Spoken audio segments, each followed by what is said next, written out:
Everyone thought she would cry.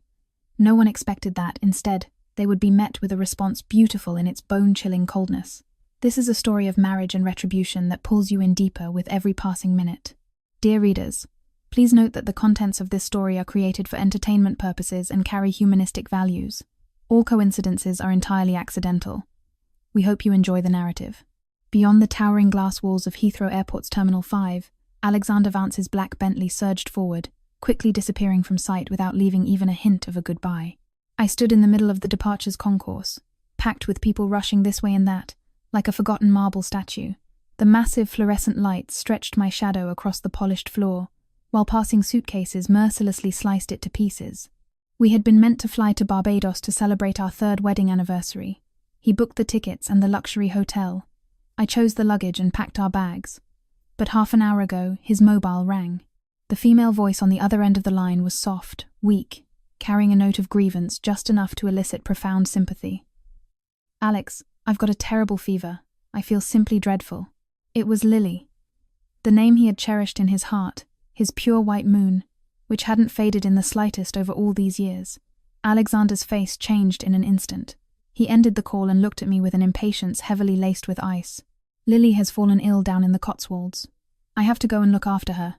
He delivered this statement as if it were an absolute given, as if I weren't his wife, but a random travel companion utterly unworthy of his attention.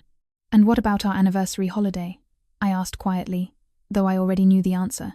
"Fly alone, or we'll reschedule for another time." Saying this, he pulled a black Cout silk card from his leather wallet and shoved it into my hand. "Buy whatever you want in Harrods. Just don't throw a tantrum." His tone was exactly that of an exhausted adult pacifying a child who was acting out for no reason. I looked at him, and suddenly, I felt ridiculously bitter. In 3 years of marriage, he hadn't altered this arrogant manner of his one bit. In his eyes, sterling pounds could resolve anything. Soothe my grievances, compensate for his absence, buy my patience and my silence. I didn't take the card. "Alexander Vance, you are abandoning me here to rush back and nurse another woman." My voice was so steady, so perfectly level, that there wasn't a hint of agitation in it. Only I knew that the sea within my soul had long since frozen over. He frowned, and unmistakable disgust flashed across his handsome face. "Sophia Sterling, do not make a scene. Lily is here all alone, without family, and her constitution is fragile. She's not like you. You have the entire Sterling family backing you. Even if you left me, you'd live perfectly well." He always said things like this. In his eyes, Lily would forever remain a delicate English rose in need of protection. Meanwhile, I, the eldest daughter of the Sterling dynasty, was a wall of steel impervious to swords and spears, supposedly immune to pain, and entirely unrequited of compassion. But he forgot who it was that had voluntarily renounced her family's protection just to marry him. He forgot who had cast aside her pride to stand at an aga cooker roasting the perfect Sunday joints, who had hidden all her thorns to live obediently like a canary in a gilded cage called marriage. I looked him straight in the eyes, pronouncing every word with chilling clarity. "And so, because of that, I am expendable? I can just be thrown away?" "Yes." My direct question caught him off guard. A rare flash of irritation appeared in his eyes. He despised being backed into a corner, losing control of the situation. "I don't want to row with you." Throwing that phrase like a stone, he turned and walked away. His broad back didn't tremble for a single second. It was decisive and ruthless, like a sharp blade severing the very last illusion that still flickered within me. I watched him disappear behind the lift doors, then lowered my gaze to the flawless diamond on my left hand. 3 years ago, with this ring, he had purchased 3 years of my absolute devotion. But what had I received in return? Endless days of waiting, a lonely shadow in an empty bed every night, and merely the crumbs of affection he tossed my way whenever he condescended to pity me. I slowly removed the ring. The cold platinum band was a perfect replica of our marriage, of which only the title remained.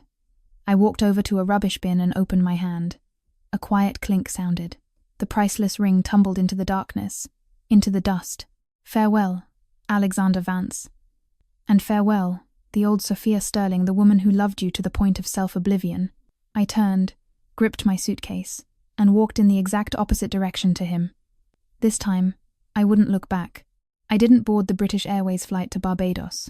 From the first-class lounge, I rang Arthur Pendleton, my father's chief aide. "Arthur, it's Sophia." On the other end of the line, he was clearly surprised. but his tone remained impeccably composed. "Miss Sophia, why are you calling so suddenly? Do you require assistance with your trip with Mr. Vance?" My father, Lord Richard Sterling, chairman of Sterling Holdings, had been entirely against this marriage from the very start. He believed Alexander Vance's ambitions were far too vast, and that he harbored not a shred of genuine sincerity for me. It's a pity I was blinded by love back then, and stubbornly refused to listen to anyone. My father couldn't stop me, and eventually conceded. But since then, a vast distance had grown between my family and me. For 3 years, to ensure Alexander never felt I was pressuring him with my family's aristocratic authority, I had hardly contacted my relatives. "Arthur, the trip has been cancelled." My voice was surprisingly calm. "I need your assistance with a few matters. I am at your service, Miss Sophia. First, book me a ticket on the next train to Bath, first class. Second, have the family's solicitors draft a divorce agreement in my name. I am walking away with absolutely nothing, but Alexander Vance must sign it within 3 days. Should he refuse, Sterling Holdings will sever all corporate ties with Vance Enterprises immediately. Third, my private Georgian townhouse in Bath. Have someone air it out and clean it. I will be moving in this evening. Fourth, take every property, motor car, and piece of jewellery Alexander has ever purchased for me, liquidate them all, and establish a charitable trust to support single mothers and abandoned children across England."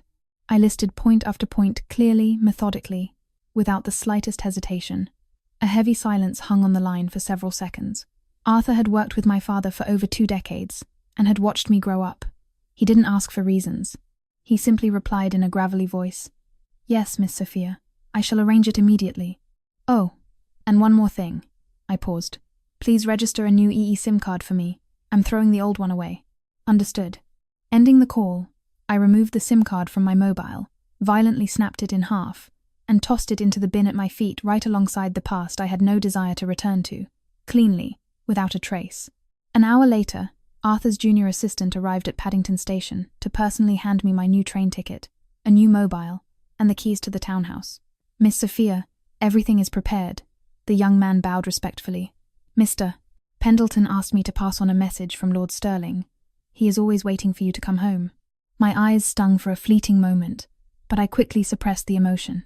Pass on my deepest gratitude to him and to my father. I took my belongings and boarded the Great Western Railway train to Bath. As the train glided smoothly through the lush English countryside, I stared out at the rolling hills, and inside my soul, there was only a boundless emptiness. Once upon a time, I believed Alexander Vance was my entire universe. For him, I abandoned my career, my friends, and even alienated my own family. I was like a planet revolving around a single sun, ultimately losing both myself and my own light. Now, that sun had set, and I realized the sky hadn't fallen, nor had the earth split open. I still had myself. I pulled a sketchbook and a graphite pencil from my mulberry tote. I had graduated from Central St. Martin's with top honours in jewellery design. My original dream had been to become a leading designer and establish my own independent London brand. But because of Alex, that dream had been deferred for far too long. It was time to reclaim it. The pencil glided swiftly across the thick paper. Soon, the contours of a uniquely shaped ring emerged on the page. It was no longer a closed circle symbolizing shackles, but the silhouette of a mythical phoenix, having just shattered its chains, spreading its wings to take flight. The tail of the phoenix was stylized into a cascade of dazzlingly brilliant gemstones.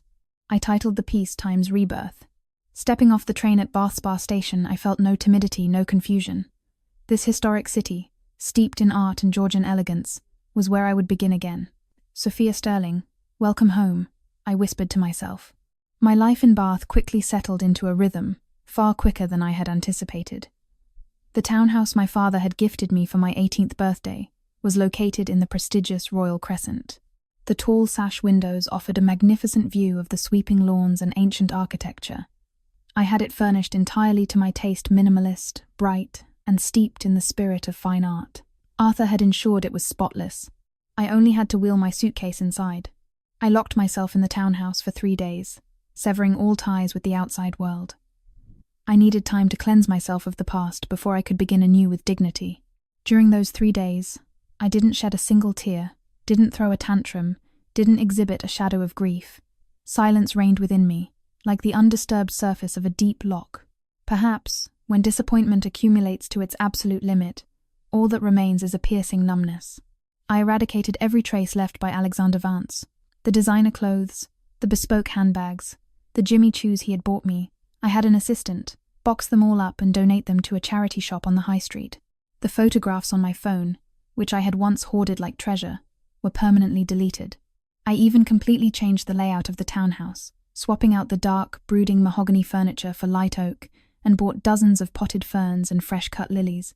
When the weak English sun pierced through the tall windows, the entire space seemed illuminated, becoming surprisingly warm, exactly like my mood. On the fourth day, I donned a sharp, tailored ivory suit and stepped out into the city. I personally contacted Professor Alistair Montgomery, who had been my academic supervisor during my time at the Bath School of Art and Design. He was a globally renowned master of jewelry design and the first to truly recognize my talent. He had once pleaded with me to stay in the industry, but I had turned my back on a brilliant future. Receiving my call, Professor Montgomery was both astonished and delighted. "Ah, my dear Sophia, have you finally come to your senses?" His voice, carrying a refined, booming theatricality, sounded warm and slightly teasing through the receiver. "I always said you were born to be a master jeweler. Burying yourself in the home counties was a tragic waste of your gifts." I smiled, offering no deep explanations. "Professor, I want to open my own independent design studio. Could you offer me some advice?" "Of course." Professor Montgomery enthusiastically invited me for a pub lunch. Sitting in a charming, wood-panelled gastropub near Bath Abbey, I reunited with the professor. His hair was now completely silver, but his mind remained as sharp and vivid as ever. He carefully scrutinized every sketch I had brought, and unvarnished admiration blossomed in his eyes. "Sophia, your work has matured immensely since 3 years ago. There is life in them, a soul, and most importantly, a narrative." He paused over the sketch of the Phoenix Ring, rebirth, this piece especially. "I see destruction, struggle, and a blinding resurrection. This is no longer merely an accessory. This is pure art." His words breathed fresh life into my veins. With his vast network, my studio swiftly cleared all registration hurdles. The brand was named Times Sophia. I chose a premises in a historic, cobbled artisan quarter of Bath, an area teeming with independent galleries, antique dealers, and bespoke craftsmen. Everything proceeded perfectly. I was incessantly busy scouting the location, overseeing the renovations, hiring staff, finalizing the design concepts. I managed every detail myself. It felt as though I had regressed to my university days, once again becoming that fierce girl who was willing to do whatever it took for her dreams. This sensation of being occupied, of a full and vibrant life, brought me incredible satisfaction. I no longer thought of Alexander Vance. That man, and our tasteless, dreary marriage, had been decisively struck from the record of my life. A month later, Studio Sophia Times officially opened its doors. Professor Montgomery attended the launch in person, bringing along several highly respected names from the British fashion industry.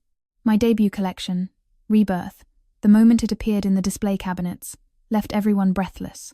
Orders snowballed. I knew I had achieved success. I stood in my light-flooded studio, gazing out at the Georgian streets of Bath through the window, and for the first time, I smiled genuinely, from the very bottom of my heart. It turned out that the sky you build with your own hands is so vast, so brilliantly bright, and this was only the beginning. Meanwhile, in another corner of England, Alexander Vance was enjoying a world with Lily that he believed he had lost and found again. Amongst the rugged beauty of the Cornish coastline, near St. Ives, Lily, wearing a flowing white dress and a cashmere cardigan, smiled as gently as a summer breeze. She pressed herself against Alexander's chest. Her voice was saccharine and soft.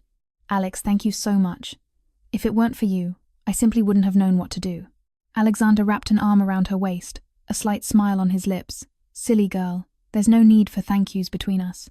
On the day Lily's fever had spiked, he truly had been on pins and needles. Straight from Heathrow, without a second thought, he had driven his Bentley down the M4 to Cornwall, taking her to the finest private clinic. The consultant assured him it was merely a viral flu, exacerbated by a bout of emotional distress. Alex kept vigil by her bedside, enduring a sleepless night. The next day, her fever broke, and Lily felt better. She took his hand, tears welling in her eyes. "Alex, you'll be leaving soon. You'll have to go back to Sophia." Looking at her pale face and anxious eyes, his heart softened. "I'm not leaving. I'll stay here with you." And so he did. He immediately cancelled all his corporate meetings and stayed in Cornwall. He assumed that, concerning Sophia, A simple phone call and the purchase of yet another extravagant gift would smooth everything over. After all, she was always so endlessly sensible. For 8 days, he stayed with Lily, collecting what he believed were the most beautiful, missing fragments of their shared memories. They visited the Eden Project, walked the sandy shores of St. Ives, and dined in Michelin-starred seafood restaurants. He thought he would feel euphoric, deeply satisfied. Yet, for some inexplicable reason, a hollow sensation lingered in his chest. Especially during the quiet coastal nights, an unnameable emptiness and irritation would seize him. He instinctively reached for his mobile to check for missed calls or messages, but the screen remained dark. Sophia hadn't rung him. She hadn't sent a single text. It was as if she had evaporated entirely from his world. He comforted himself with the thought that she was probably just sulking. It was perfectly normal for women to throw a bit of a strop. When he returned to London, he'd placate her with a few gentle words, buy her that Mulberry handbag she'd been eyeing, and everything would revert to normal. Somewhere deep down, he callously assumed she would simply stand frozen in place, forever waiting for his return. Lily, it seemed, noticed his distraction. She became slightly more reserved, but simultaneously far more demanding. Again and again she would ask, "Alex, do you really love me? You only married Sophia to please your family, didn't you? When you divorce her, you'll marry me, right?" At first, Alexander possessed the patience to reassure her, but gradually, only exhaustion and disappointment remained. He suddenly realized that his pure white moon from his memories, having stepped down from her pedestal and plunged into mundane reality, wasn't so flawless after all. Her petty jealousies, her suffocating need for control, her outward fragility that masked a relentless, nagging pressure, it was all beginning to choke him. He began to recall how wonderfully easy it had been with Sophia. Her independence, her deep understanding, her quiet, stoic dignity. She almost never troubled him over trivialities. On the 8th day, the romantic getaway, now heavily clouded by mutual alienation, came to an end. Saying goodbye at the train station, Lily hugged him tightly, refusing to let go. "Alex, when you get home, make sure you speak to her about the divorce. I'll be waiting for you." Alexander merely gave a non-committal nod and hailed a black cab for her. Watching the vehicle vanish down the road, he exhaled a heavy sigh of relief, as if a colossal weight had been lifted from his shoulders. He started his Bentley and drove back toward the home counties. The sprawling, modern mansion on the Wentworth estate in Surrey was their marital nest. He hadn't been there in 8 days. He figured that Sophia, given her temperament, would have cooled down by now. Perhaps she had even, as she always did, prepared a hot Sunday roast and drawn a warm bath for him. He only needed to soften his tone, offer a few affectionate words, and the river would return to its course. At the thought of this, he unconsciously pressed down on the accelerator.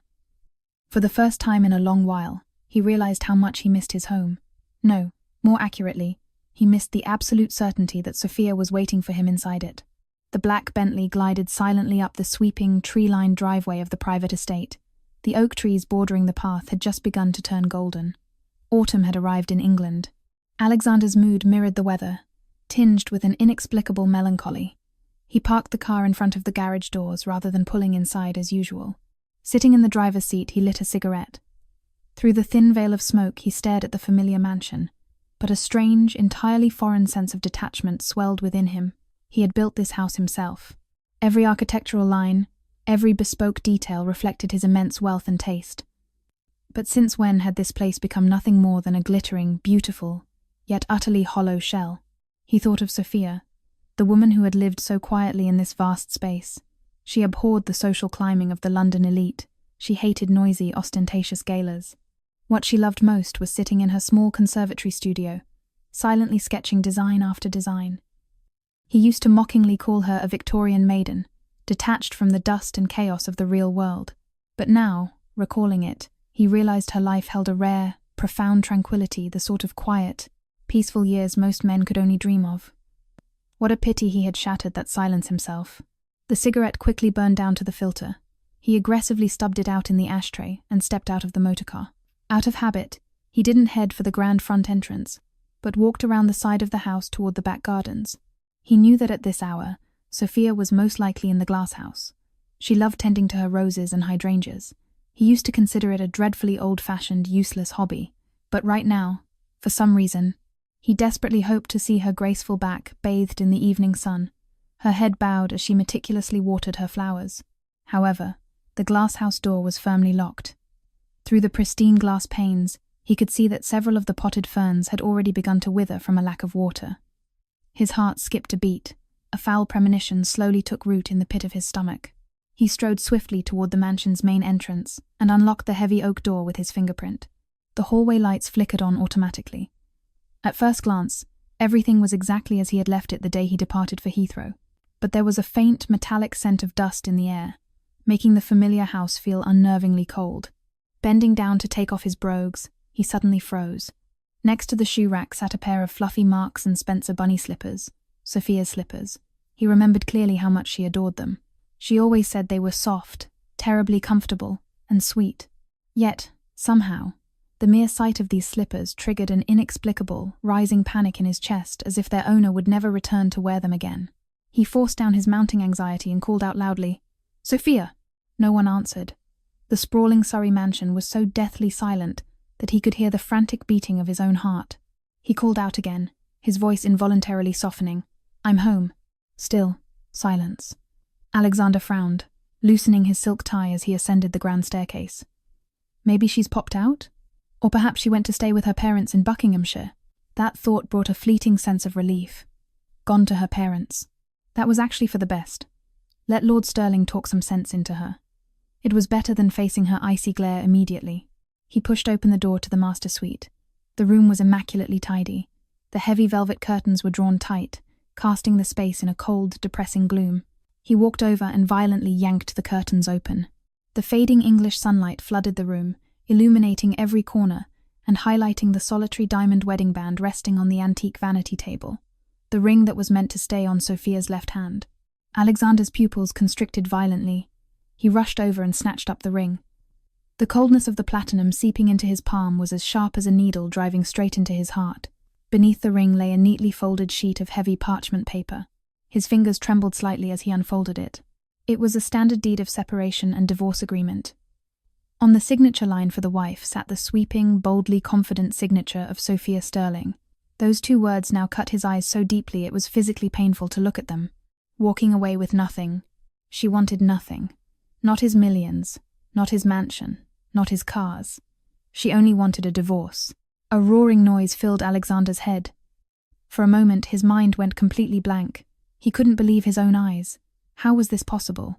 Sophia loved him so desperately, how could she initiate a divorce and leave without a single penny? No, impossible. This has to be some new trick of hers. A dramatic ploy to force my hand. Yes, exactly. Just then, a slightly hoarse, elderly voice drifted up from the ground floor. "Mr. Vance, is that you returned?" It was Mrs. Higgins, their long-standing housekeeper. Alexander, like a drowning man clutching at a life-preserver, grabbed the divorce papers and bolted down the stairs. "Mrs." Higgins was just walking in through the kitchen entrance with a wicker basket of Waitrose groceries. Seeing him, she froze, and then relief washed over her face. "Sir, you're finally home." Alexander sprinted to her and grabbed her arm with crushing force. His voice was hoarse with frantic agitation. "Where is she? Where is Sophia?" Mrs. Higgins turned pale from the pain, her relief instantly transforming into sheer terror. "Sir, please, you're hurting me." Only then did Alexander realize he had completely lost control. He released her arm, but his bloodshot eyes remained pinned to her face. "Speak. Where has she gone?"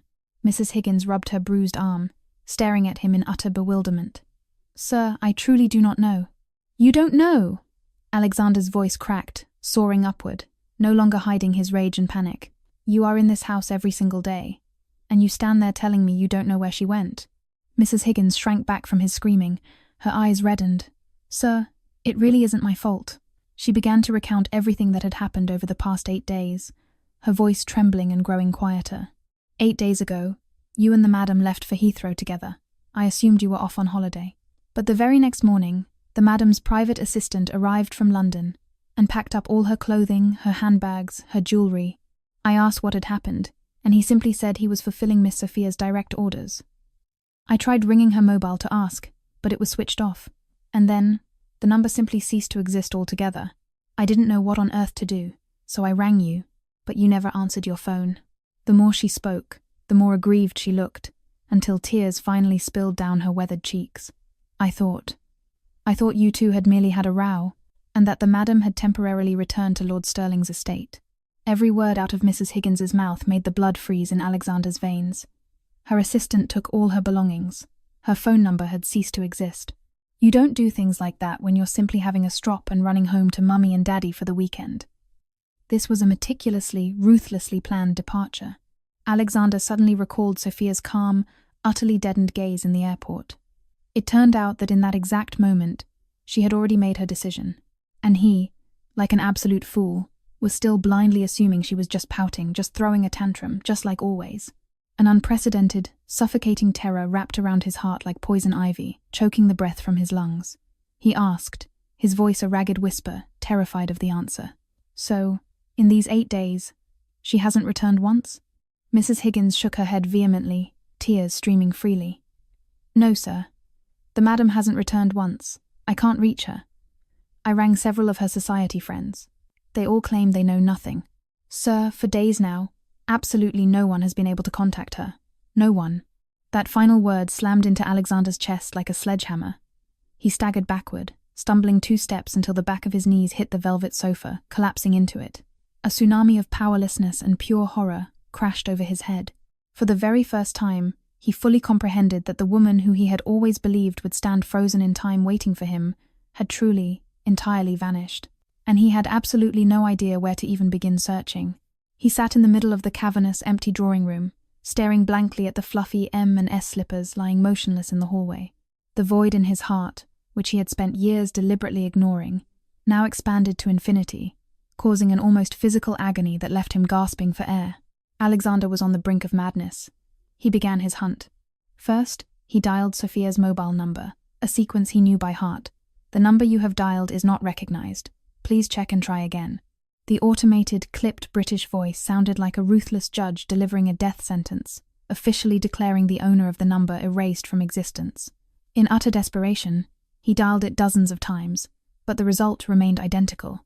Finally, he hurled his phone across the room, it bouncing off the Persian rug, and began pacing furiously, forcing himself to calm down. Sophia was not Lily. She was not the sort of woman who used disappearance as a tactic to manipulate pity or trap a man. If she had taken steps this extreme, it meant she had burned every single bridge behind her. Alexander grabbed his spare business mobile and began scrolling through his contacts. He found the numbers of the few close friends Sophia maintained in London society. He rang them one by one. "Hello, Lady Eleanor. It's Alexander Vance." "Mr. Vance. Has something happened?" The aristocratic voice on the other end was flawlessly polite, yet freezing cold and highly guarded. "Is Sophia with you? I can't seem to reach her on her mobile. Sophia and I haven't spoken in quite some time, actually. She certainly didn't mention her travel plans to me." "I see. Apologies for the intrusion." 3 or 4 calls in a row yielded the exact same response. Either times I don't know times, or times we haven't spoken lately. The superficial, icy tone of their upper-class voices made one thing abundantly clear to Alexander. They were all lying. They undoubtedly knew exactly where Sophia was, but not a single one of them was going to tell him. They had all closed ranks around her, helping her maintain her fortress against him. This realization made Alexander feel a profound, crushing impotence. It turned out he knew absolutely nothing about Sophia's world. In 3 years of marriage, he didn't even know who her absolute best friend was. He had always used his corporate empire as a shield to avoid accompanying her to social functions. In his eyes, all those afternoon teas at the Ritz, the shopping trips down Sloane Street, the women's gatherings, were tedious and meaningless. Only now did he grasp the catastrophic price of his arrogance. He had been entirely excised from her life. His last desperate hope was the Stirling family. He took a deep, shuddering breath and rang their ancestral country estate in Buckinghamshire. The phone rang for an agonizingly long time before it was picked up. "Stirling residence. Who is calling?" The voice of Mr. Hastings, the aging, formidable butler, was as stoic as ever. But beneath the polite veneer lay a razor-sharp sternness. "Mr. Hastings, it's Alexander. Mr. Vance." His voice wavered between forced authority and begging. "Has something happened?" "Mr. Hastings, surely Sophia is at the estate. I can't get hold of her. I'm incredibly worried." Alexander tried to make his voice sound as desperate and sincere as possible. Silence hung on the line for several seconds. "Miss Sophia has not returned to the estate." "Then where is she, Mr. Hastings? You must know, you have to." Impatience and raw panic bled through Alexander's facade. "Mr. Vance, This is a private matter between you and Miss Sophia. It is not my place as a servant to interfere." The response was impeccably polite, revealing absolutely nothing. Then, Miss Hastings slowly continued. "However, I suppose I should pass on one sentiment. When you and Miss Sophia wed, Lord Sterling made it abundantly clear. The daughter of the Sterling family is a priceless treasure, not a plaything to be discarded or crushed at a man's whim. Should the day come when she is wronged and no longer wishes to endure this marriage, the Sterling family will always be her impenetrable fortress. It appears, sir, that day has finally arrived." Having delivered this chilling decree, Mr. Hastings firmly replaced the receiver. Hearing the dead tone of the line, Alexander felt all the heat drain from his limbs. The butler's words were crystal clear. The Sterling dynasty knew exactly where Sophia was, and they were throwing their immense power behind her decisions, including the divorce. Alexander collapsed onto the sofa, burying his hands into his hair. In that moment he felt like an insect trapped in a spider's web. The harder he thrashed, the tighter the silk bound him. He couldn't fathom how it had come to this. Wasn't it just a simple row? Wasn't it just one cancelled holiday? Did she really have to be this utterly ruthless? He picked up the crumpled divorce agreement from the floor. Those words, times walking away with nothing, times felt like a brutal slap across his pride. Suddenly he crushed the thick parchment in his fist and violently tore it into confetti, hurling the pieces onto the floor. He would never divorce her. Never. Sophia was Alexander Vance's wife. Having married him, she was his in life, and she would bear his name in death. He refused to believe she could hide from him forever. In the ensuing days, Alexander behaved like a madman, throwing every connection, resource, and pound sterling he possessed into the hunt for Sophia. He hired the most ruthless private investigators in Mayfair. He checked the borders, her international flight records, her bank statements, even the CCTV footage from central London. But the results brought only bottomless despair. Every single trail went dead at the exact moment she walked into Heathrow 8 days ago. It was as if, from that second onward, a woman named Sophia Sterling simply ceased to exist on British soil. There were no transactions on any of her Barclays or Coutts cards. Her passport showed no entries into any foreign country. She had evaporated, vanishing without a trace, leaving him utterly blind. Alexander knew perfectly well that the Sterling Empire was behind this. Only a family with their generational wealth and influence could so flawlessly scrub a person's digital and physical footprint. He, of course, considered driving directly to the Sterling Holdings headquarters in the City of London to demand an audience with Lord Sterling, his father-in-law. But he wasn't even permitted past the grand revolving doors. The immaculate receptionist offered a perfectly rehearsed, synthetic smile.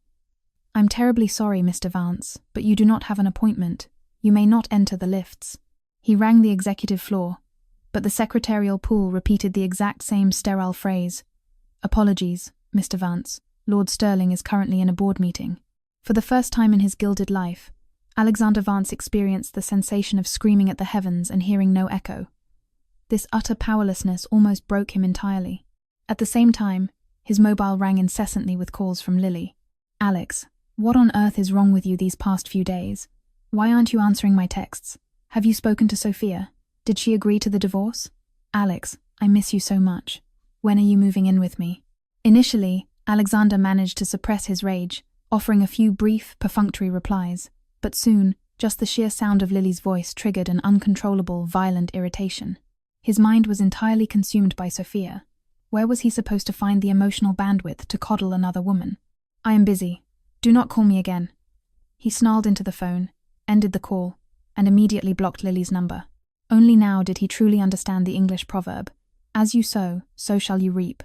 If it hadn't been for Lily, he would never have abandoned Sophia alone at Terminal 5. If he hadn't, step by arrogant step, pushed her away, she would never have erased herself from his world. But what good was regret now?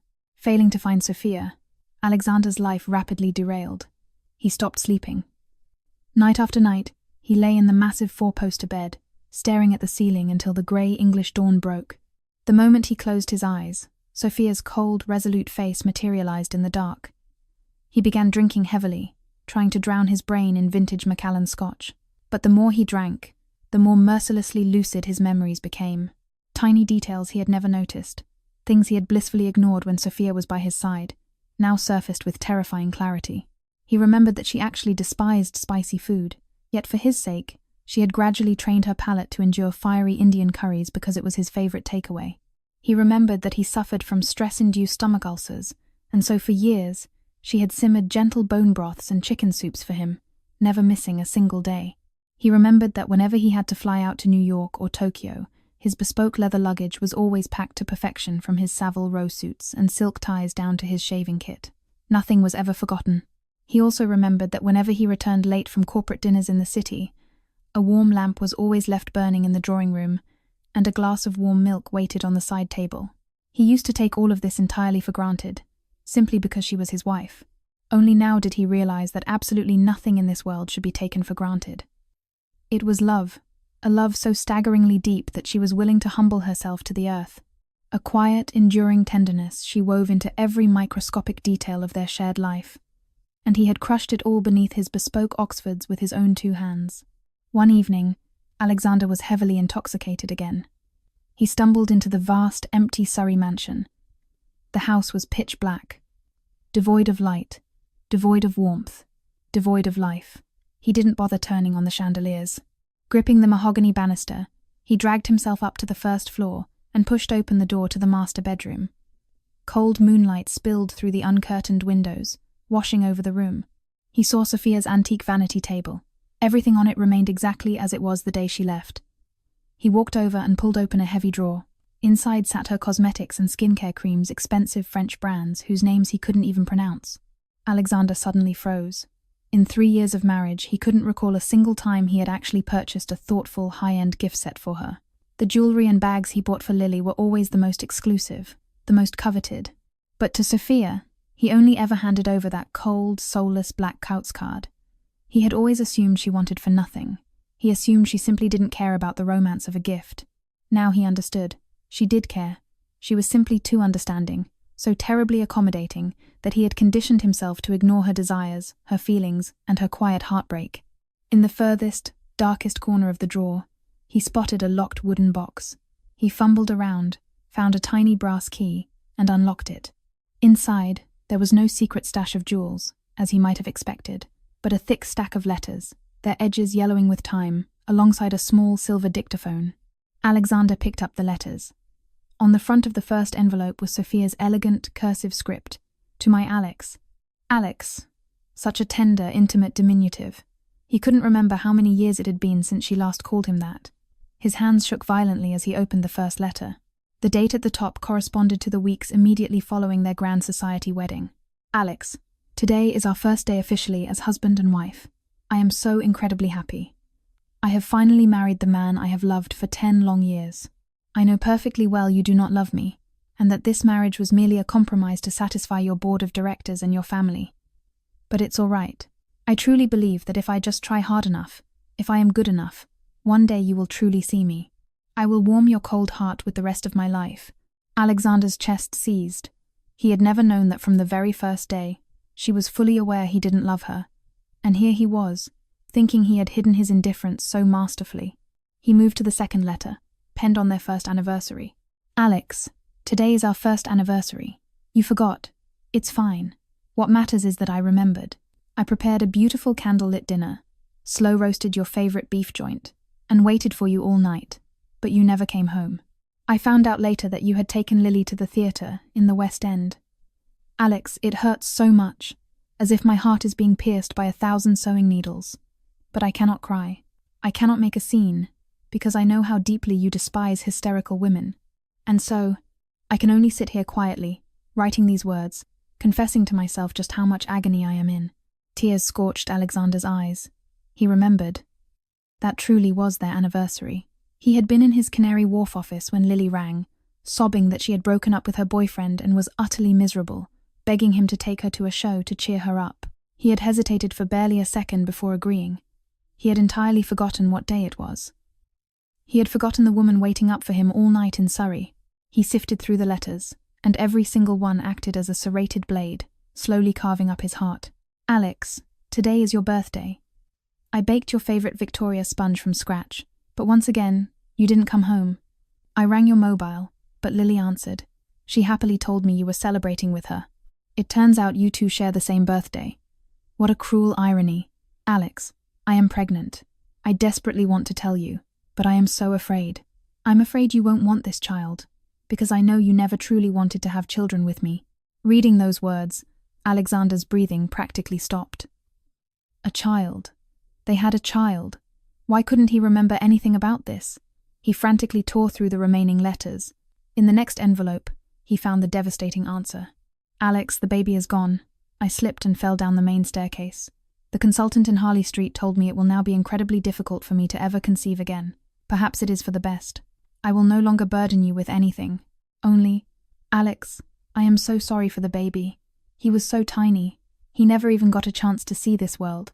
On the heavy parchment, dried tears had left warped, faded stains. Something detonated inside Alexander's brain, he remembered. It was the summer of their second year of marriage. He was in Manchester on a massive corporate acquisition, and Lily had tagged along. Mrs. Higgins had rung him, screaming in a panic that the madam had fallen down the stairs. There was so much blood, and the ambulance was rushing her to the hospital. His heart had clenched in terror. He had been ready to charter a helicopter back to London immediately. But right at that moment, Lily grabbed his arm, whining that the northern tap water didn't agree with her. She had terrible food poisoning, and she begged him to take her to a private clinic locally. Looking at her pale, pathetic face, he had caved. He had simply rung his executive assistant, ordering him to go to the London hospital and sort everything out. He had assumed Sophia had merely sprained an ankle or suffered a minor concussion. How could he have possibly imagined that in that exact moment he was losing his firstborn, his only child, with Sophia? And he hadn't even visited her in the ward once. The most despicable villain in this story was him. What on earth had he done? A tidal wave of profound remorse and blinding agony crashed over him, completely drowning his sanity. Alexander finally broke. He collapsed to his knees and sobbed hysterically, wailing like a lost traveler who had only just realized the magnitude of what he had destroyed. He didn't know how long he wept on the floor. Only when his tears ran dry and his throat was raw did the heaving slowly subside. Then, with trembling fingers, he picked up the small silver dictaphone from the box and pressed play. From the tiny speaker, Sophia's voice emerged. It sounded cold, utterly exhausted. It was a recording of a session with a private therapist. "Doctor, I think there is something terribly wrong with me. Every single day, I cannot sleep, I cannot eat. Nothing brings me joy. It is so exhausting to live this meaningless existence. I force a smile every day, but inside, I feel absolutely nothing. I suppose I have severe depression." Then came the calm, measured voice of the therapist. "Mrs. Vance, could you perhaps elaborate? What exactly is the source of this profound pain?" Alexander heard Sophia's voice falter slightly, barely noticeable, but devastatingly piercing. "My husband, he does not love me. In his heart, there is another woman. Her name is Lily. They were childhood friends. They are each other's guiding light, and I suppose I am just a ridiculous extra on the stage, an irritating obstacle standing between them. I tried so hard to be the perfect wife. I just wanted him to notice me, to love me. But I have finally realized how wrong I was. The absence of love is absolute. No matter what I do, nothing will change it. He can take another woman to the theater on our first anniversary. He can celebrate his birthday with her instead of me. He can abandon me while I am miscarrying his child in the very moment I needed him more than anything, all because of a single phone call from her. Tell me, doctor, am I not entirely pathetic? Isn't my life just a tragic farce?" From there, her voice grew quieter and quieter, until the recording captured only the sound of soft, muffled, heartbroken weeping. The crying wasn't loud, but it soared at Alexander's heart like a blunt, rusty knife. He had never known that beneath her calm, quintessential English stoicism lay such an ocean of agony and despair. He had never known she was so deeply wounded, requiring only one final, fatal push to shatter completely. Depression. That word bore down on Alexander's shoulders like a mountain range, crushing the breath from his lungs. He had always assumed she was naturally introverted, taciturn, a woman who simply disliked showing emotion. He had no idea she was so severely ill. And he, her husband, the man who was meant to be her closest protector, knew absolutely nothing. No, it wasn't just that he didn't know. It was that he, step by step, had actively shoved her off the edge into that abyss. The recording continued. "Doctor, there were moments when I thought, perhaps I should just endure this stiff upper lip existence for the rest of my life. But I refused to just accept it. I loved him for 10 years. I wasn't willing to surrender that easily. I kept waiting for him to look back, waiting for him to finally see my sincerity. But it seems I will be waiting until I die. A few days ago, because of that woman again. He abandoned me alone at Heathrow. You know, Doctor." In that exact moment, the veil finally lifted. Why torture myself over a man who feels nothing for me? Why fly like a moth into a flame that promises only to burn me to ash? In this world, no one dies simply because they are left without someone else. I have decided to let him go, which means I am finally letting myself go. The recording cut out with a sharp click. Alexander, entirely drained of his life force, slumped against the side of the vanity. Only now did he truly understand. It is never the final straw that kills a person, but the thousands of invisible straws that accumulate day after day. Being abandoned at Terminal 5 was never the sole reason. It was merely the final spark that ignited the powder keg of humiliation, grievance, disappointment, and despair she had silently swallowed over 3 agonizing years. He finally understood why Sophia had walked away with such ruthless finality. Because her heart had died. It had died during those endless days of waiting in this empty mansion, in the succession of betrayals, and it had died alongside their unborn child. Alexander squeezed his eyes shut in agony. Before, he had believed he had merely lost a wife who had fallen out of love with him. Now, he understood he had lost the one woman in the world for whom he was the entire universe. He had personally annihilated the old Sophia, the girl who had been devoted to him body and soul, and there would never, ever be another Sophia like her on this earth again. Remorse and panic, reaching a fever pitch, drove Alexander to the very brink of insanity. He resumed his hunt for Sophia, acting like a man possessed. He threw obscene amounts of money at the finest global intelligence firms. He mobilized Vance Enterprises' entire international network.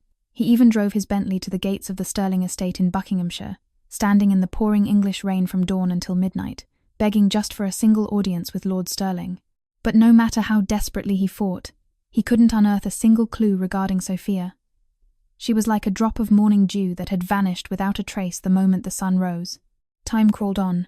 1 month, 2, a half year. Alexander transitioned from volatile and explosive to deeply, chronically depressed. He stopped going into the Canary Wharf offices, handing over all operational control to his deputy. He locked himself in the sprawling Surrey mansion, keeping company only with bottles of scotch. He lost a shocking amount of weight. His cheekbones jutted out. A dark, unkempt stubble covered his jaw. Not a trace remained of the imposing, arrogant, and brilliant CEO Alexander Vance had once been. He played that dictaphone recording countless times. He read and reread those yellowing letters until the paper was soft, and every single time, his heart was subjected to a slow, exquisite torture. Then, he began to remember. He remembered the tiny details of the days when Sophia was still there.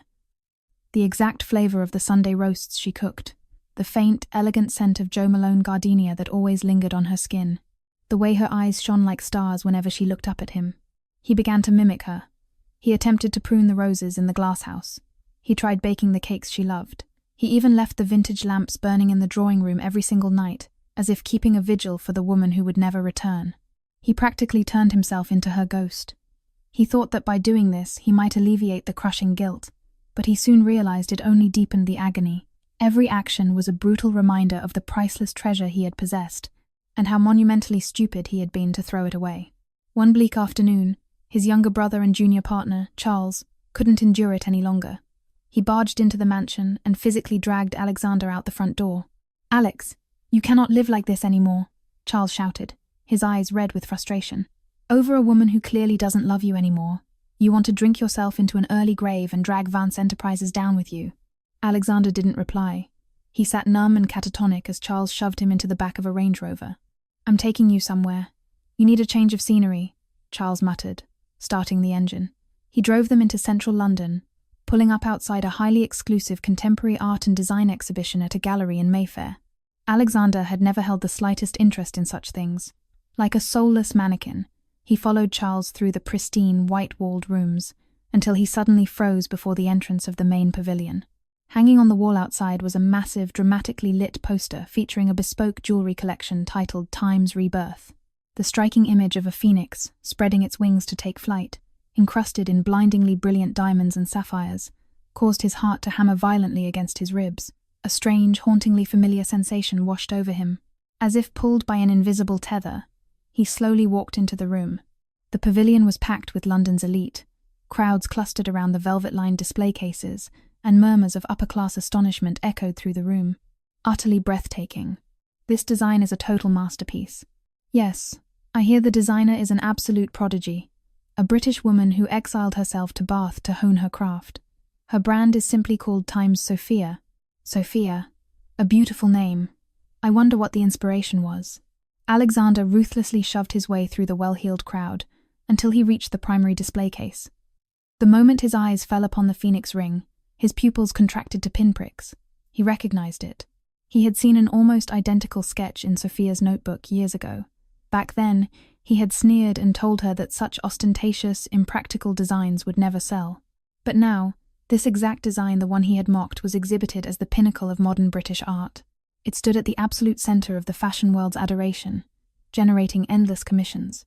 And on the sleek brass plaque detailing the designer's biography next to the case, he finally saw the face that had haunted his every waking moment and every nightmare. In the photograph, Sophia was dressed in an impeccably tailored, bespoke white suit from Savile Row. Her long, dark hair was swept up into an elegant chignon, framing a refined face and a calm, fiercely confident smile. Her eyes burned with a piercing, untouchable strength. This was no longer the quiet, submissive wife who had once followed him like a shadow, gazing at him with pathetic adoration. Beside the portrait was a brief biography: Sophia Sterling, the rising star of global jewelry design, founder of Studio Sophia, Bath. It turned out she hadn't vanished into the ether. She had simply chosen to build a spectacular new life in a different corner of England, radiating her own blinding light. Meanwhile, he was left rotting at the starting line, permanently incapable of following her. Staring at the radiant, powerful woman in the photograph, Alexander suddenly began to laugh. He laughed and laughed until hot tears streamed down his hollowed cheeks. He had finally found her. And in that very same moment, he definitively understood that he had lost her forever. The deafening success of the Mayfair exhibition instantly propelled Sophia Sterling and her brand, Sophia, to international acclaim. Orders from the global elite poured in like an avalanche. Among her clientele were legacy luxury houses and members of the British royal family. Sophia became the most fiercely sought-after figure in the high-fashion world. Her name graced the covers of Time's Vogue Times and Time's Tatler.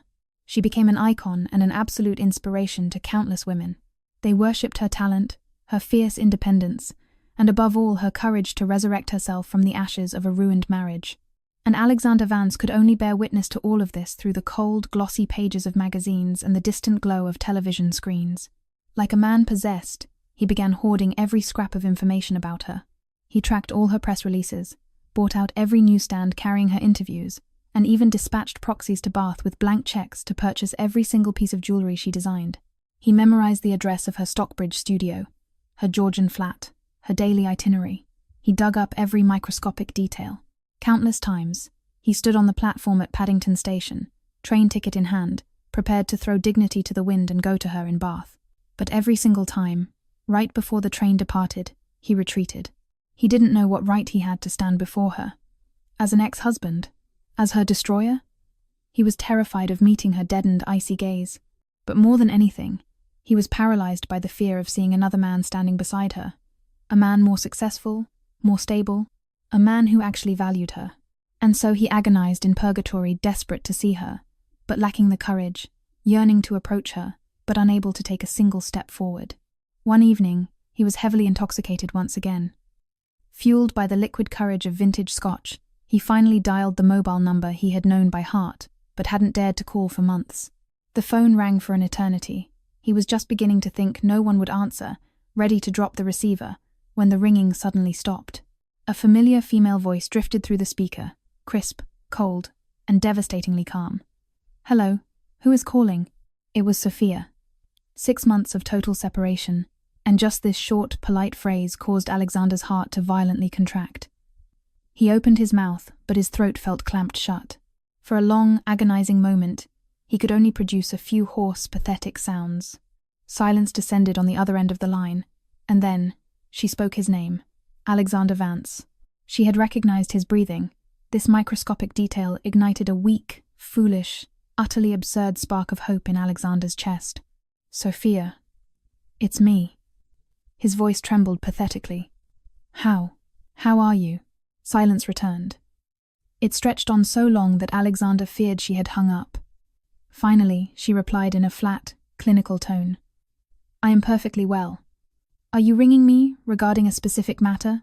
That flawless, aristocratic detachment felt like a bucket of freezing Thames water, instantly extinguishing his newly born hope. I, Alexander stammered, entirely lost for words. Apologize? Beg her to come back to Surrey? The words felt too weak, too utterly inadequate. Ultimately, 1,000 chaotic thoughts distilled into one painfully pathetic sentence. Sophia, I was wrong. His voice cracked, raw with desperation. I know. I treated you appallingly. I was an absolute bastard. I don't deserve a shred of your forgiveness. But, could you just give me one more chance? We can start over. A clean slate.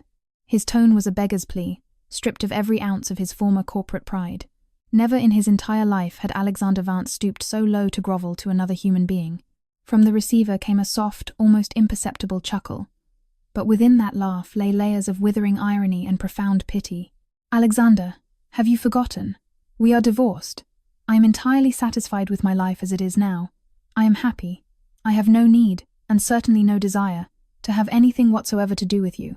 A chance? I gave you far too many of those. You simply lacked the capacity to value them. As for starting over, she paused, before enunciating every syllable with lethal precision. Listen to me very carefully, Alexander. The path that I, Sophia Sterling, have walked down once, I will never, ever walk down again. A man I have stopped loving I will never love again, least of all a man like you. The moment the final word left her lips, she cut the connection. Hearing the dead tone ringing in his ear, Alexander felt the blood drain from his body. He collapsed onto the hardwood floor, allowing the icy, suffocating despair to swallow him whole. Only now did he finally understand. There are mistakes in this life that, once made, can never be rectified, and there are people who, once lost, can never, ever be brought back. Following that brutal phone call, Alexander sank into a deep, functional depression. He stopped binge drinking.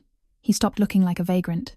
Instead, he locked himself in his Canary Wharf office, burying his entire existence in work, losing all track of day and night. He sought to anesthetize himself, to fill the gaping, bleeding hole in his soul with endless board meetings, corporate acquisitions, spreadsheets, and relentless expansion projects. Driven by this manic, bordering on suicidal work ethic, Vance Enterprises' revenues skyrocketed, smashing corporate records in the city. The financial press declared that the ruthless, cold-blooded Alexander Vance was back. The omnipotent titan of British industry had returned to his throne. Only he knew that he was now nothing more than a hollowed-out shell, propped up exclusively by sheer willpower. He deliberately stopped following the news about Sophia. Not because he didn't want to, but because he didn't dare. He was terrified that if he saw her face, he would lose his fragile grip on sanity and barge into her peaceful life again. And he was even more terrified of doing something that would only deepen her absolute revulsion toward him. To truly love someone, he realized, perhaps the final way to preserve the dignity of that love is to learn to genuinely wish them happiness, and to silently fade out of their world. Next, he decided it was time to permanently sever the tangled, decades-long mess of a relationship he had with Lily. He arranged to meet her at an upscale tea room in Chelsea.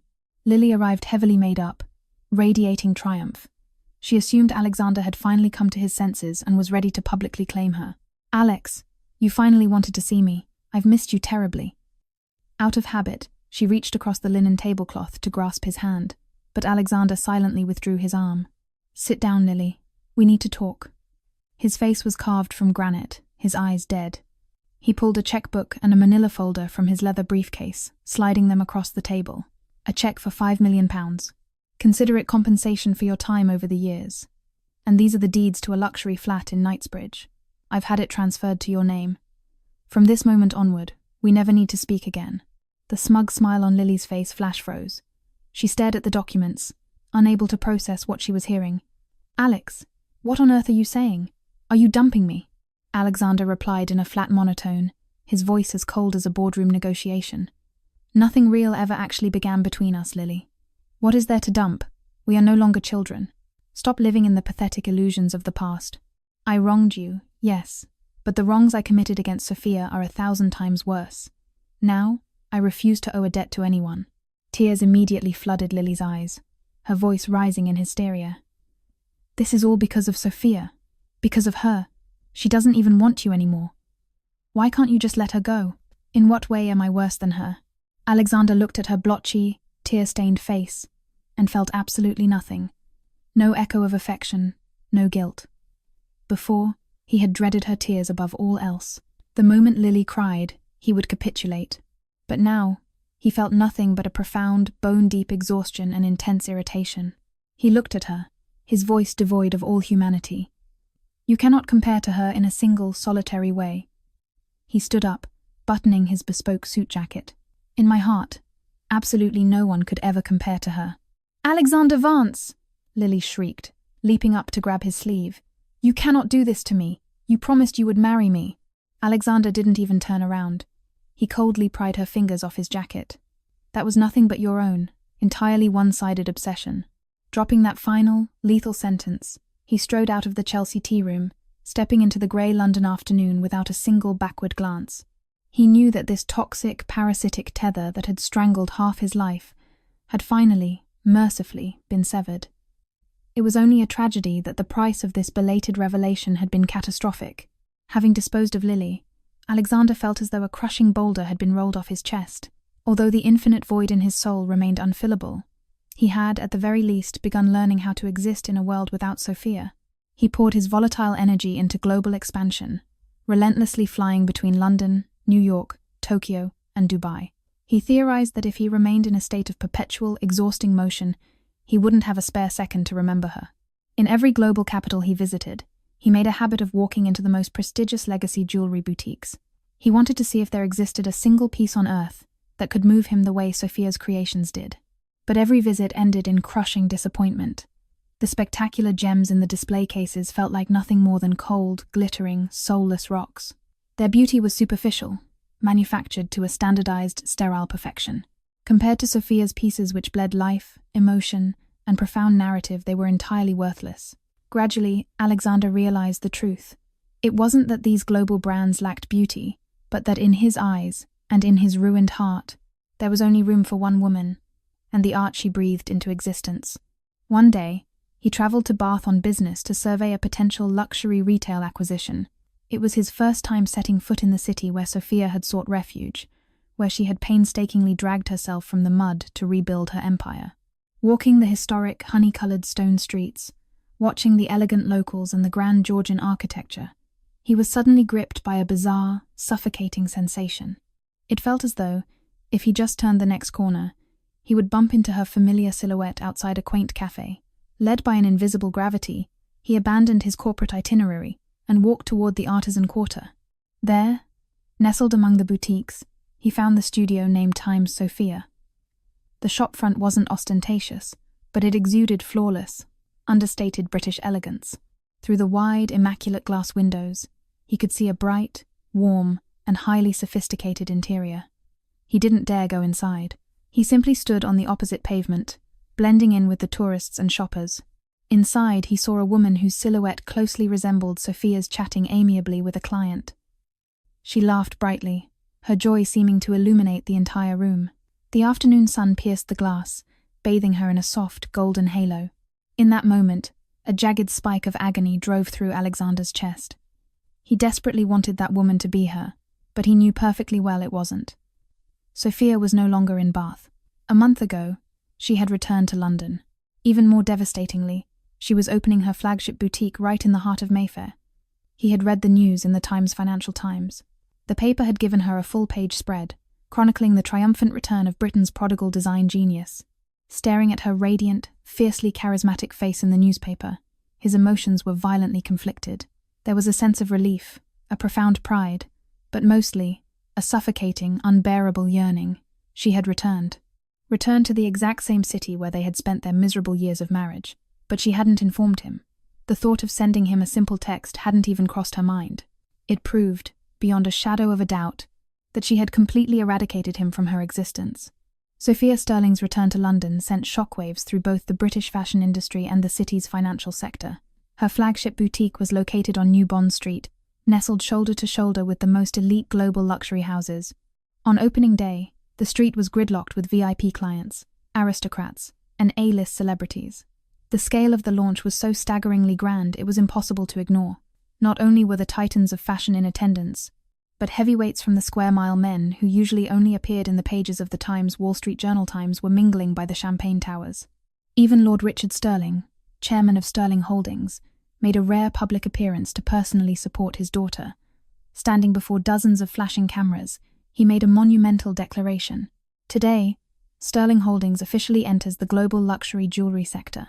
We are injecting an initial capital investment of £100 million to back the Times Sophia Times brand, ensuring its dominance in Britain and its rapid expansion globally. My daughter, Sophia Sterling, officially assumes the role of Chief Executive Officer of Sterling Jewelry. The announcement struck like a thunderbolt, rattling the entire British corporate world.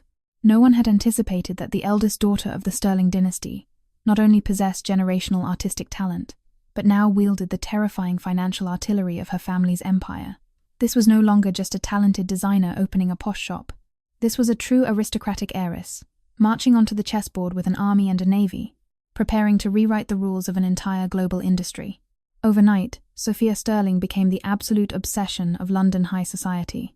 Every eligible aristocrat, every hedge fund billionaire, was captivated by this woman who possessed beauty, staggering talent, and unimaginable wealth. In a matter of weeks, the threshold of the Sterling estate was practically worn down by the polished shoes of Britain's most elite, desperate bachelors. It was a pity that absolutely none of this had anything to do with Alexander Vance. He read the news in the morning edition of The Times. On the front page was a massive, high-definition photograph of Sophia standing next to her father. She wore a razor-sharp, bespoke charcoal suit. Her dark hair cascaded over her shoulders, her makeup flawless and commanding. Standing beside Lord Sterling, she smiled radiantly.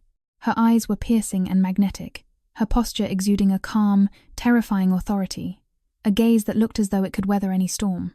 She looked so utterly alien to him that it physically ached. Only now did Alexander fully comprehend that he had never, not for a single second, truly known his own wife. He had arrogantly believed she was a weak, dependent creature who could only survive by clinging to him. But the moment she stripped off the title of Mrs. Vance, she blazed with a light so blinding it scorched the earth. She was a flawless diamond that had been buried in the dirt of their marriage. Now, washed clean, her brilliance was so overpowering that no one could eclipse her. Her light stung his eyes, piercing straight into his ruined soul, making him feel so pathetically inadequate he didn't even feel worthy of looking at her photograph. Alexander violently crumpled the newspaper and hurled it into the wastepaper basket. He grabbed his phone and barked at his executive assistant. "Cancel all my board meetings and dinners for the next month. I am staying in London."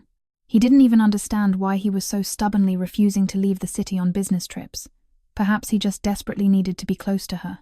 Even if it merely meant living under the same grey English sky, breathing the same polluted London air, just knowing she was in the same city was enough to keep him breathing. But attempting to cross paths with Sophia in London proved to be entirely futile. Trying to secure a meeting with her was now harder than pulling the moon from the sky. He parked his Bentley outside her New Bond Street offices from dawn until dusk, but never caught so much as a glimpse of her shadow. The extravagant bouquets of roses he sent, the priceless gifts, everything was immediately returned, unopened, by her security team. He practically begged mutual acquaintances in Mayfair to arrange a casual dinner, but the response was universally identical. "Miss Sterling's schedule is completely full." Only now did Alexander truly accept the sheer, terrifying magnitude of the chasm between them. She was now the crown jewel of the Sterling dynasty, surrounded by legions of admirers, the CEO of Sterling Jewellery, the most fiercely coveted woman in British high society. And he? He was nothing but an ex-husband she refused to even acknowledge, a ghost she had exorcised from her life. Weeks later, Alexander attended an ultra-exclusive charity gala hosted at the Savoy Hotel, intended for the absolute upper echelons of British aristocracy and corporate titans. He typically despised such pretentious affairs, but having caught a whisper that Sophia might attend, he RSVP'd immediately. The gala took place in the Savoy's legendary Lancaster Ballroom. Crystal chandeliers blazed overhead, illuminating a sea of bespoke tuxedos and haute couture evening gowns. The refined, melodic laughter of the elite mingled with the chiming of crystal champagne flutes. The guests strolled lazily about the room, mingling with that effortless, predatory grace unique to old money. Alexander had zero interest in networking. He stood rigidly near a marble pillar, his eyes locked onto the grand entrance doors. He waited. He waited for the woman who haunted his every waking thought. Finally, half an hour into the reception, she arrived. She walked in arm with her father, Lord Richard Sterling. She moved with devastating, unhurried grace under the scrutiny of hundreds of eyes. Tonight, she wore a bespoke, backless black velvet gown. The severe, flawless tailoring highlighted her elegant, statuesque figure. Resting against her collarbone was a magnificent necklace crafted from hundreds of brilliant cut diamonds, refracting the chandelier light into a blinding halo. Alexander instantly recognized it. It was the centerpiece of her Times, Rebirth Times collection. Sophia's entrance instantly sucked the oxygen from the room. She became the absolute focal point of the gala. Hundreds of gazers locked onto her, a chaotic mix of shock, raw lust, deep admiration, and bitter envy. But she appeared entirely accustomed to it. A measured, impeccably polite, yet deeply aloof smile played on her lips. Guided by her father, she raised a glass of vintage champagne to acknowledge acquaintances, engaging in brief, confident conversation. Every microscopic gesture, every glance, every tilt of her glass radiated an aristocratic pedigree and supreme calm, as if she had been born to rule this exact room. Alexander remained frozen in the shadows, staring at her as if under a powerful hypnotic spell. In that moment, he felt viscerally that they existed in two entirely separate dimensions. She stood in the blinding spotlight, noble, radiant, like a goddess descending from Olympus, and he was invisible, mute, nothing more than a speck of dust on the carpet. God, how desperately he wanted to charge across the room, to grab her and pull her into a crushing embrace just like he used to scream into her hair how much he had missed her, how violently he regretted everything. But he possessed absolutely no right to touch her. He could only stand paralyzed, watching as a parade of Britain's most elite men approached her. Each one, it seemed to his tortured mind, was younger, more charismatic, and infinitely more worthy than him. They approached with glasses of champagne, executing flawless, witty banter, making absolutely no secret of their desperate desire to court her. But the blade that twisted deepest into Alexander's gut was that Sophia didn't brutally reject them, as he so foolishly hoped she would. She politely clinked glasses, offered warm, engaging smiles, and maintained elegant conversation, perfectly adhering to the rules of high society. The scene was picture perfect, but to Alexander, it was a barrage of razor blades shredding his vital organs. Midway through the evening, the charity auction commenced. Highly coveted lots were paraded across the stage: Renaissance paintings, antique Ming vases, and bespoke pieces from heritage luxury brands. Sophia, as the undisputed reigning queen of British jewellery design, had donated a piece of her own work, a pair of flawless sapphire cufflinks, titled Times Two Wings. The starting bid was set at a staggering £100,000. Barely had the auctioneer's gavel struck the podium when paddles shot up across the ballroom. £150,000, £200,000, £350,000. The price skyrocketed with terrifying speed. Everyone in the room understood perfectly that this was no longer a bidding war for a pair of sapphire cufflinks. This was a gladiatorial arena to secure an introduction to the Sterling family, and more importantly, to buy the favour of Sophia herself.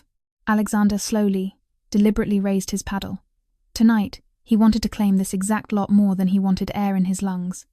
He knew intimately that Sophia's designs were never arbitrary. A profound narrative anchored every piece. Two wings times a title clearly paying homage to the classical myth of two lovers who could only fly when embraced.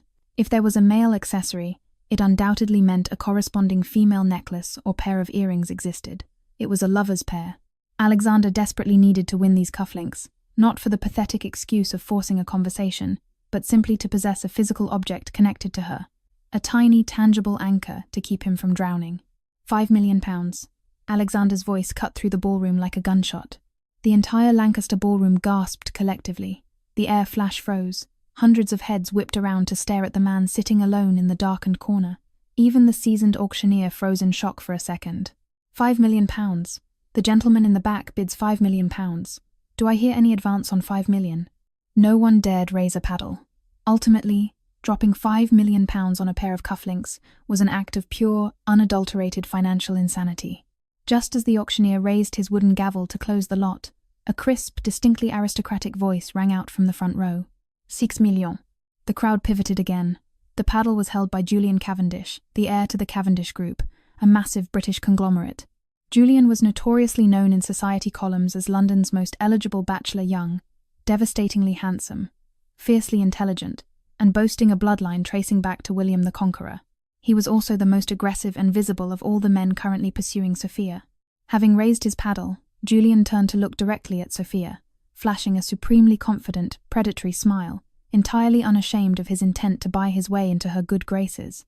Sophia merely offered a polite, imperceptible nod. Her face remained an impenetrable mask. Alexander's face darkened to a thunderous storm. His jaw clenched so hard his teeth ground audibly. He violently thrust his paddle into the air again. 10 million pounds. The ballroom erupted into a frenzy of hushed, panicked whispering. It was blatantly obvious to every aristocrat in the room that this was no longer an auction. This was a silent, hypermasculine duel to the death between two alpha billionaires. And sitting at the absolute epicenter of this violence was a woman who maintained absolute, terrifying serenity. Sophia. Julian Cavendish clearly hadn't anticipated such a deranged, aggressive counterattack. He scowled, throwing a calculating, highly displeased glare toward Alexander's dark corner. He gripped his paddle, preparing to launch a counterbid, but Sophia, sitting beside him, stopped him with a feather-light touch to his sleeve. She offered him a barely noticeable shake of her head. Immediately following that, Sophia stood up, accepted a microphone from a stunned waiter, and walked gracefully up the steps to the main stage. She approached the podium, offered a dazzling, poised smile, and looked out over the sea of British elites. "Thank you all, so very much, for the overwhelming interest in my work." Her posh, melodic voice echoed through the silent room. "And I wish to extend a very specific note of gratitude to the gentleman in the back for his extraordinarily high valuation of my design." As she spoke, she turned her gaze directly toward Alexander's corner. It was the very first time all evening their eyes had met. Across a chasm of hundreds of people, through the blinding glare of the spotlights and the heavy silence, their gazes locked. Alexander saw it with devastating clarity. In her eyes there was no shock, no touching sentimentality, not a shred of the emotional turbulence he had so pitifully prayed for. There was only a boundless, dead calm, like staring into the bottom of a dry, ancient well, mixed with a chilling detachment that clearly demarcated the absolute boundary between them. She paused for a fraction of a second, then continued, her voice ringing clear and authoritative. "I have always maintained that art is fundamentally priceless, but that charitable giving must remain within the bounds of reason and decency. A valuation of £10 million for these cufflinks vastly exceeds their intrinsic worth. I absolutely refuse to allow a noble, charitable endeavour to be hijacked and distorted by petty, personal agendas. Therefore, I am officially declaring the bidding on this lot closed. The cufflinks shall go to Mr. Vance for his initial bid of £5 million. Having delivered her verdict, she offered a perfectly polite, glacially distant nod in Alexander's direction, turned on her heel, and walked off the stage. It was executed with lethal, flawless precision, calm, resolute, unassailable. With a few elegant sentences, she had simultaneously preserved Julian Cavendish's aristocratic dignity and ruthlessly severed every possible avenue of retreat for Alexander. But most importantly, through her absolute command of the room, she broadcast a crystal-clear message to London high society. She harboured absolutely no messy, lingering emotional entanglements with either of these men. Alexander remained glued to his chair, his knuckles white as he gripped the paddle that had just bid £10 million. In that moment, he felt like the ultimate court jester, an arrogant, delusional fool who had dragged his own pathetic desperation onto a floodlit stage for the amusement of the elite. An idiot who truly believed that throwing a fortune at her would force her to look back at him with longing. The brutal, unvarnished truth was that, in Sophia's eyes, he wasn't even worth a fleeting moment of irritation. The charity gala eventually concluded, but Alexander did not leave. He descended into the freezing, concrete depths of the Savoy's underground VIP car park. He leaned against the bonnet of his Bentley, waiting in the gloom. He knew Sophia would have to pass through here to reach her chauffeur. He had so much he needed to say to her, an ocean of words. He wanted to demand why she refused to accept his apologies.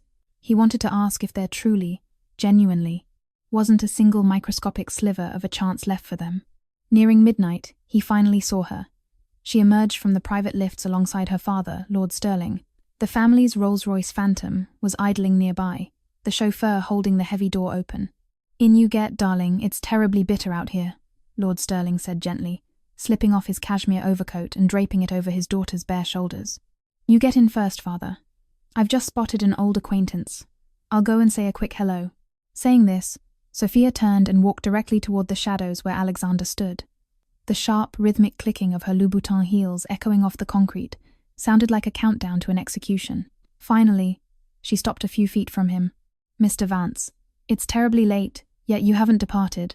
Were you waiting specifically for me?" Her tone was identical to the one she used in corporate boardrooms, crisp, efficient, entirely devoid of warmth. Alexander stared at her exquisite face, so painfully close, and for a moment his brain misfired entirely. "Sophia," he choked out, forcing the two syllables through a throat that felt lined with broken glass. He wanted to say so much, but the words bottlenecked in his chest.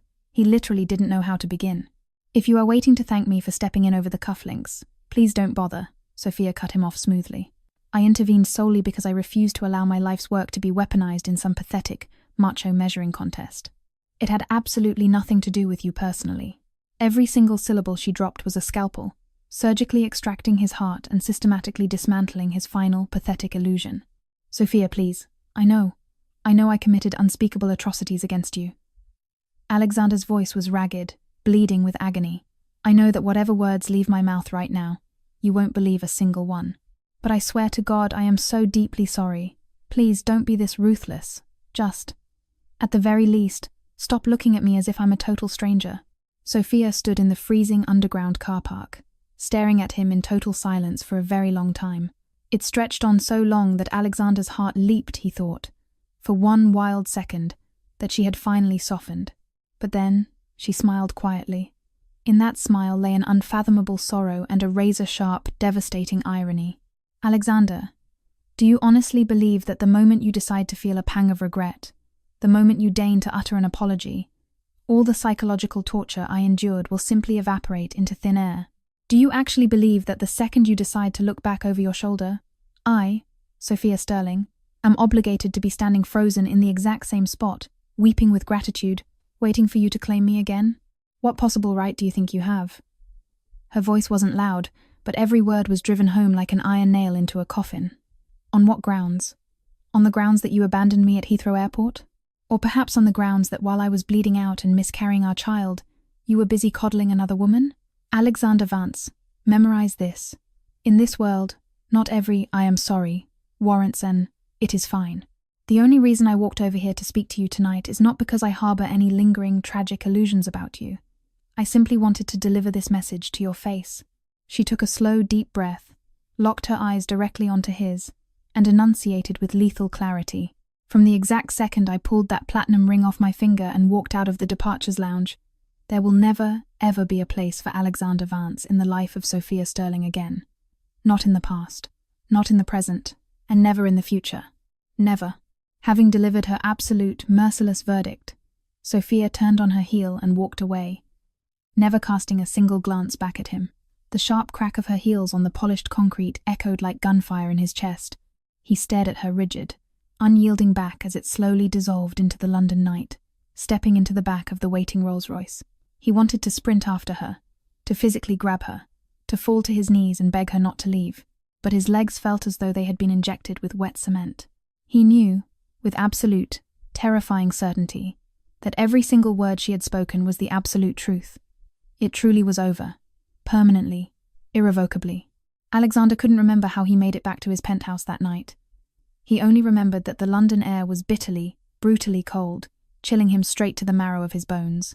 From that night onward, he ceased all attempts to infiltrate Sophia's life.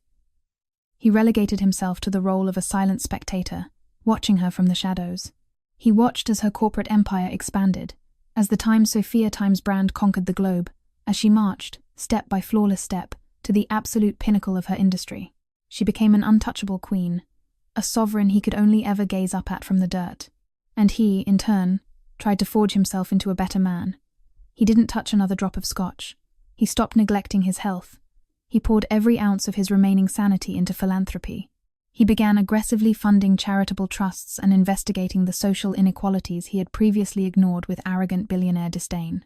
He harbored a quiet, desperate delusion that, perhaps, if he became a truly good, honorable man, he might one day be permitted to stand in her presence again, even if it was merely as a platonic acquaintance.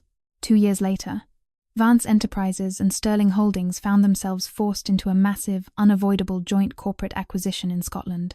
The executive teams from both empires were required to travel together to the Scottish Highlands for a grueling 2-week field research expedition. Alexander, as CEO, personally spearheaded the Vance delegation. The executive leading the Sterling side was Sophia. Seeing Sophia in the private aviation terminal at Farnborough Airport, Alexander honestly thought he was hallucinating.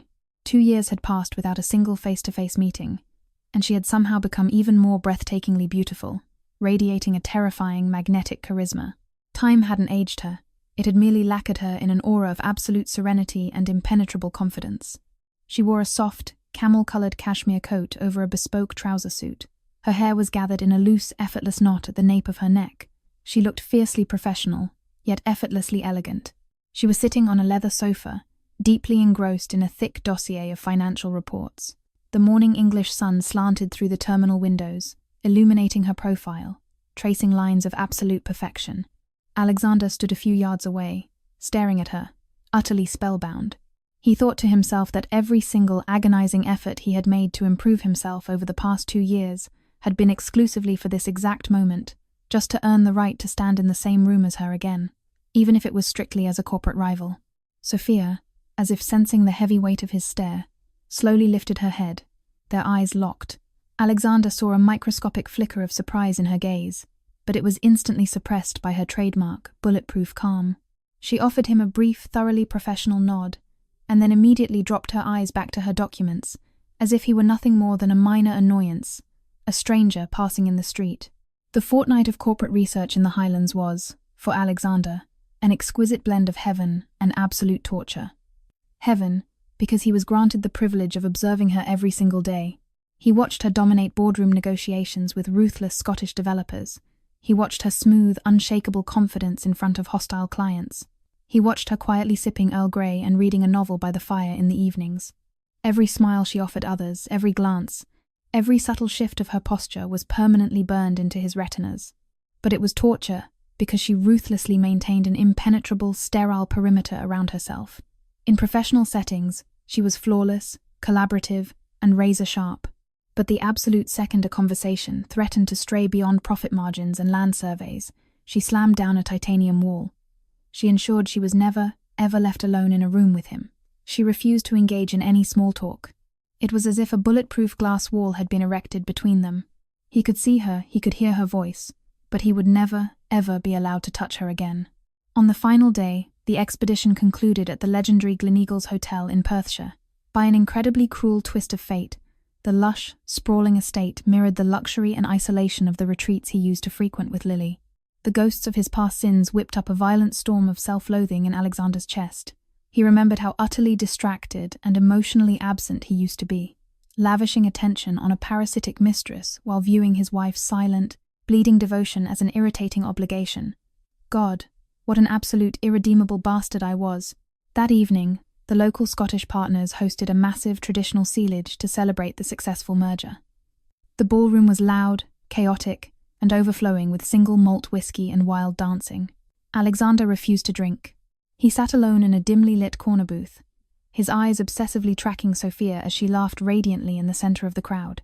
Tonight, she had shed her corporate armor, wearing a flowing, deep emerald green gown with a subtle tartan sash. The warm glow of the roaring fireplace cast dancing shadows across her face, making her look impossibly soft and ethereal.